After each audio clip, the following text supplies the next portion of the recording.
When Joe Biden was asked whether or not he took $10 million in bribes. Now, the $10 million in bribes is divided into two parts. $5 million went to Hunter Biden and $5 million went to Joe Biden. Now, Joe Biden had a very interesting response to this. You might expect him to say, and well, he did say, it's malarkey, using a very Biden-esque phrase. But then he said something that sort of was revealing. Where's the money? Where's the money? This is kind of like when you're a kid and your mom says, didn't you take the cookies from the cookie jar? I noticed that there's a bunch of cookies missing. Well, yeah, but where are the cookies? You don't see any crumbs on me, do you? So in other words, the response is a kind of a taunt. And it's a taunt that as almost daring you to find the money. It's like, listen, I may have taken it, I may not have taken it, but you know what? Even if I did, you're not going to find it.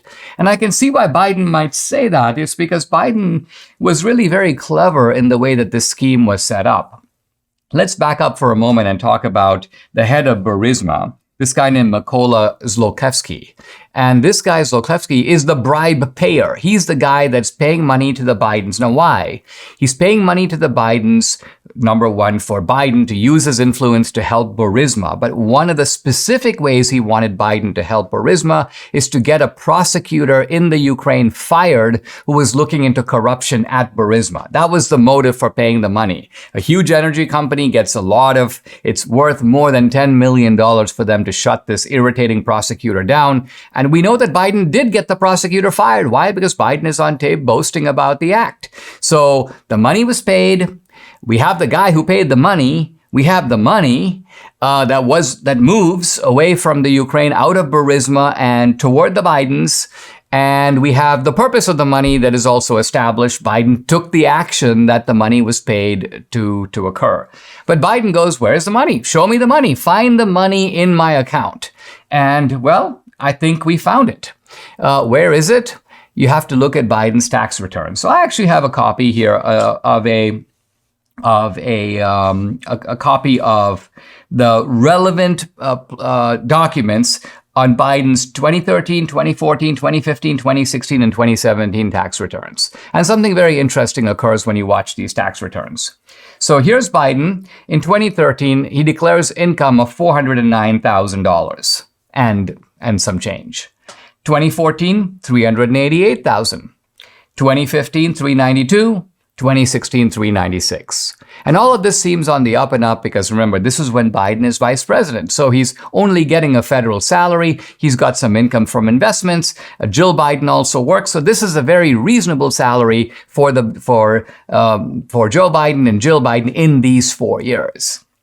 And then we look at the 2017 tax return and something very interesting appears. On that tax return, you see $10 million. $10 million. And it appears on the place where you have added business income. And then you look at the place where it's supposed to tell you where that money came from. What is the source? And that is blank. No source is given. At the top of the page, you see some holding companies, so-called shell companies. So a shell company is an LLC, a limited liability corporation. You set up a shell company to hide the fact that the money is coming from Burisma.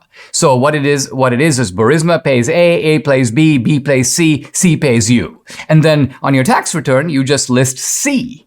And so the IRS auditor looking at it, for example, goes, oh yeah, okay, well, some American corporation pays the guy some money, not realizing that this corporation doesn't do any work. This corporation is just a pass-through. It exists to hide the fact that the money is coming from Burisma in Ukraine. Now, USA Today did an article on Biden's taxes several years ago. I don't think they knew anything about Burisma, anything about the bribes. And they were themselves puzzled a little bit about this $10 million. And so they casually speculated, and I want to emphasize this is pure speculation, that Joe Biden must have made the money either through speech income or through sales of his book. And then there was also a Jill Biden book. Now, first of all, Joe Biden did not go on the speaking tour after he left the vice presidency. Frankly, who would even want to hear from Joe Biden at that point? Remember, Trump was president, so Joe Biden had absolutely nothing to offer.